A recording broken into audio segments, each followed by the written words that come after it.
Halo semuanya, kembali lagi dengan saya Maria Syadi. Saya merupakan mahasiswa program studi Rekayasa Keamanan Cyber. Setelah sekian lama tidak membuat tugas video, kali ini saya akan membawakan sebuah narasi mengenai keamanan data dan informasi.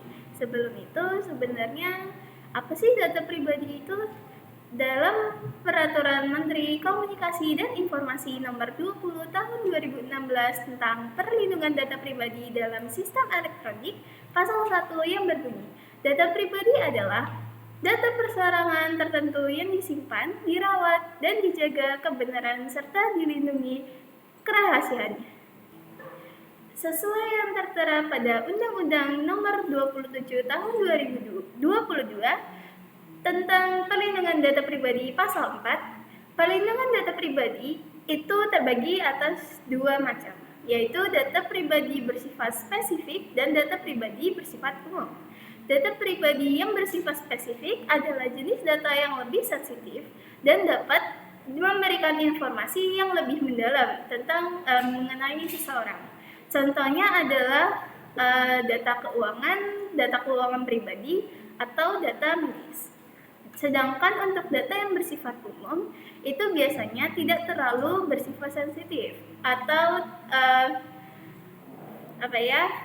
tidak terlalu berdampak besar terhadap privasi seseorang karena seringkali lebih mudah untuk diakses. Contohnya adalah nama lengkap atau alamat rumah.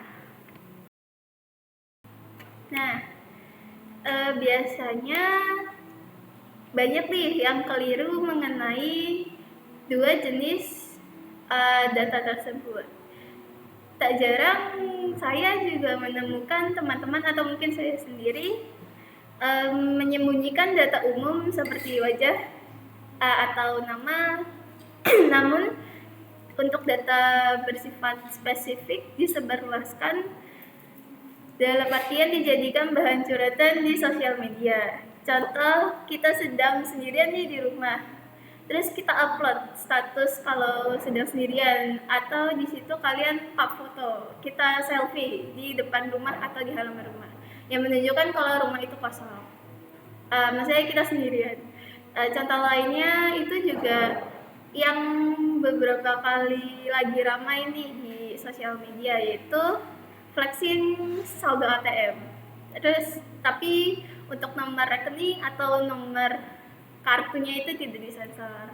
Nah, dari hal sekecil itu bisa menjadi salah satu faktor data kita bocor, teman-teman. Nah, teman-teman, setelah saya sudah menjelaskan dua macam data pribadi, yaitu data pribadi yang bersifat umum dan juga data pribadi yang bersifat spesifik, kali ini saya akan menjelaskan 3 metode ancaman pada keamanan cyber. Yang pertama itu ada phishing.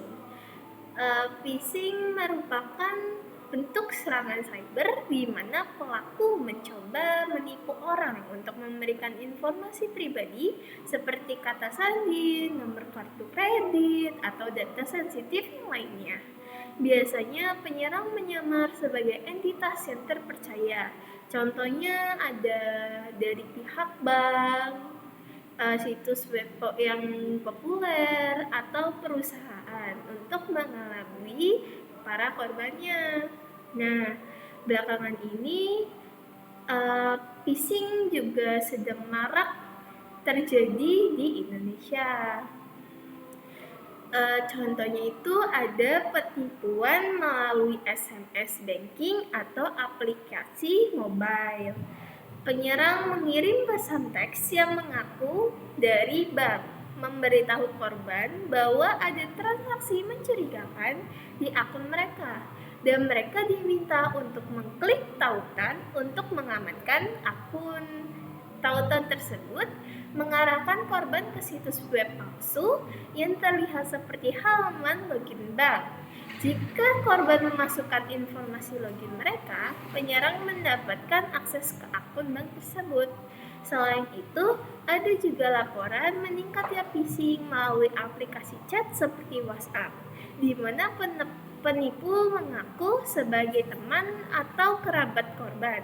meminta uang atau kode OTP yang sebenarnya adalah kunci untuk mengakses akun media sosial atau aplikasi finansial korban.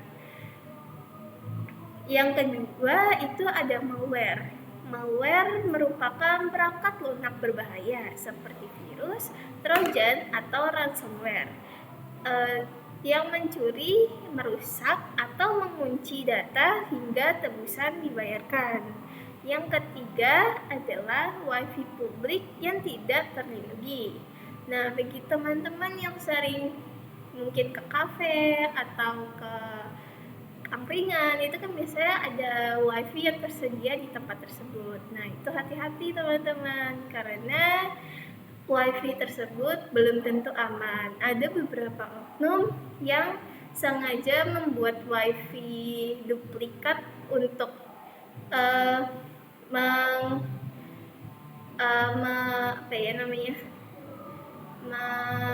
menggait korbannya. Jadi data-data kalian itu bisa diambil dari WiFi duplikat tersebut. Sebelum kita lanjut untuk cara pencegahan dari jenis serangan cyber yang sudah disebutkan tadi, di sini saya akan menunjukkan salah satu website bernama www.haveibeenpwned.com. Jadi di website ini kita dapat memasukkan alamat email ke dalam kolom pencarian. Jadi mari kita praktikkan terlebih dahulu. Nah, di website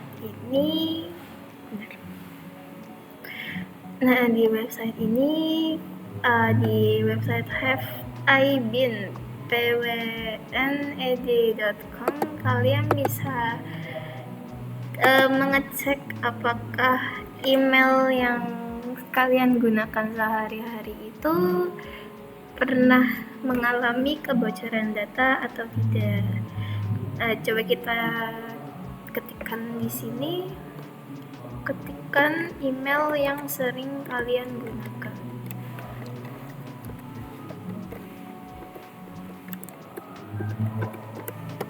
Oke, kita klik ini. Oh tidak, ternyata email yang biasa saya gunakan ada terindikasi kebocoran data. Kita coba lihat. Ternyata email tersebut sempat bocor pada tahun 2020 di bulan Juni.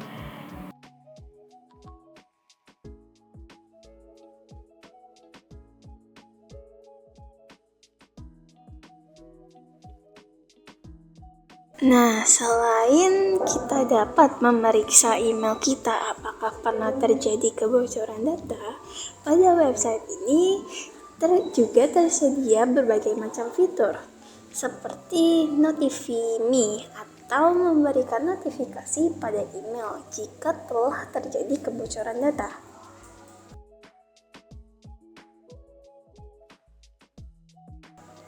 Yang kedua, fitur pencarian domain yang berfungsi melihat semua email yang diretas pada domain yang dikelola.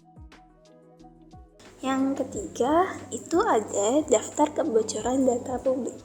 Menampilkan daftar insiden kebocoran data termasuk nama perusahaan, jumlah data yang bocor, dan deskripsi singkat, membantu pengguna memahami skala pelanggaran.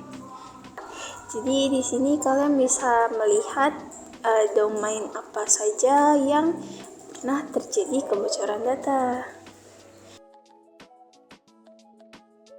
Nah, fitur yang selanjutnya adalah Palnet Password. Mari kita coba memasukkan password admin 123. Nah, setelah kita coba di sini ternyata password tersebut telah digunakan beberapa kali. Jadi untuk password ini sangat rentan untuk terjadi kebocoran data. Nah, fitur yang terakhir adalah API Integration. Pada website ini juga menyediakan API bagi organisasi atau pengembang untuk mengintegrasikan kemampuan deteksi kebocoran data. Oke, setelah mereview website tersebut, pada halaman databox.katadata.co.id dengan judul Indonesia masuk 10 negara dengan kebocoran data terbesar yang ditulis tanggal 28 Juni 2024 oleh Adi Agia, penulis memaparkan bahwa rentang Januari 2020 hingga Januari 2024, Indonesia telah mengalami kebocoran data sebanyak 94,22 juta akun telah bocor. Dari data tersebut, saya akan memberikan 3 kasus kebocoran data pribadi yang terjadi di Indonesia pada rentang Januari 2020 hingga Januari 2024. Yang pertama, pada laman Kominfo. Pada laman aptika.kominfo.go.id dengan judul ratusan ribu data bocor, Kominfo minta kredit plus buka suara, yang ditulis pada tanggal 6 Agustus 2020 oleh admin Aptika. Penulis menerangkan bahwa Kementerian Komunikasi dan Informatika atau Kominfo telah meminta klarifikasi dari Kredit Plus terkait dugaan kebocoran data nasabah yang terjadi, yang diduga muncul di Reddit Forum, sebuah situs jual beli data ilegal.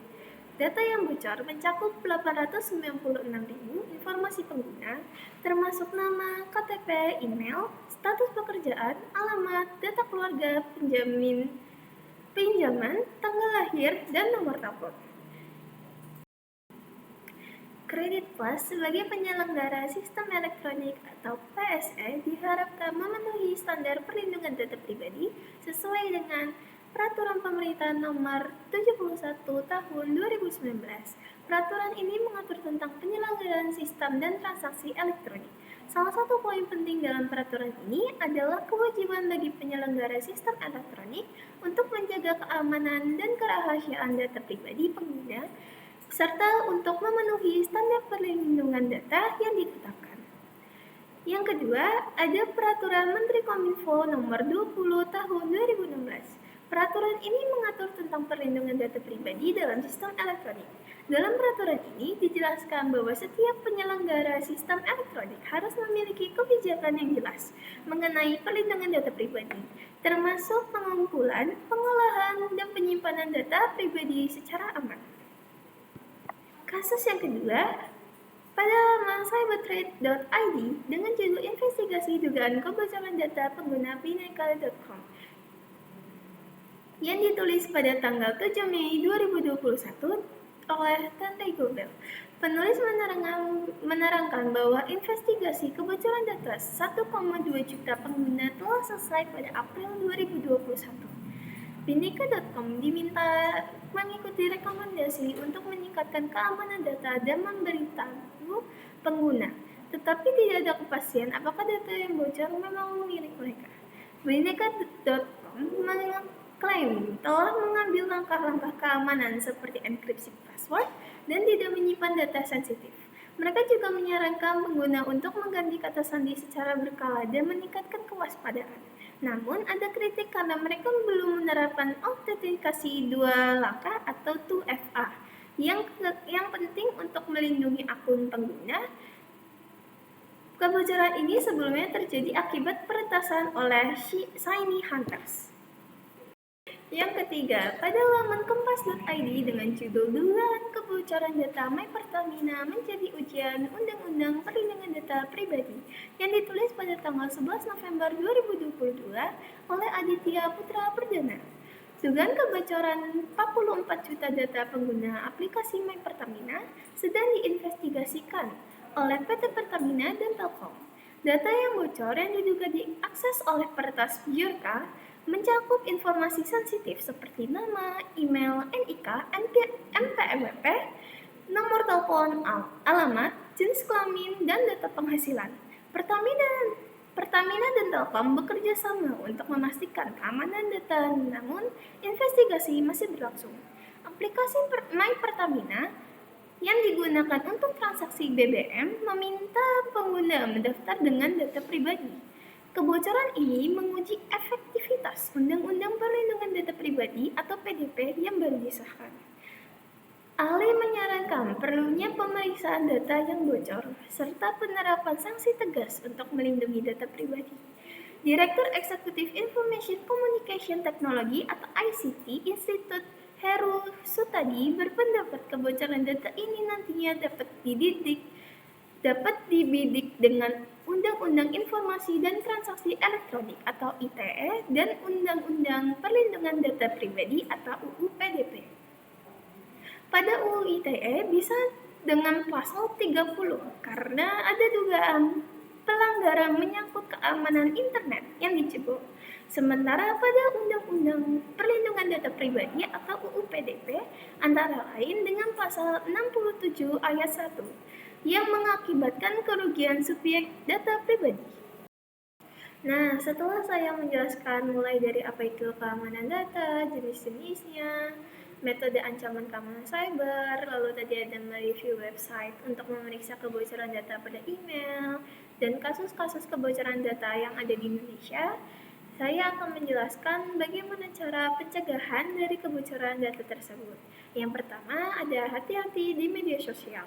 Jangan mengunggah informasi pribadi yang berlebihan, mulai dari lokasi, kondisi rumah, informasi finansial, dan juga kita perlu menjaga privasi dengan pengaturan yang benar. Atau jika kita mau mengupload sesuatu di sosial media, bisa kita sensor terlebih dahulu.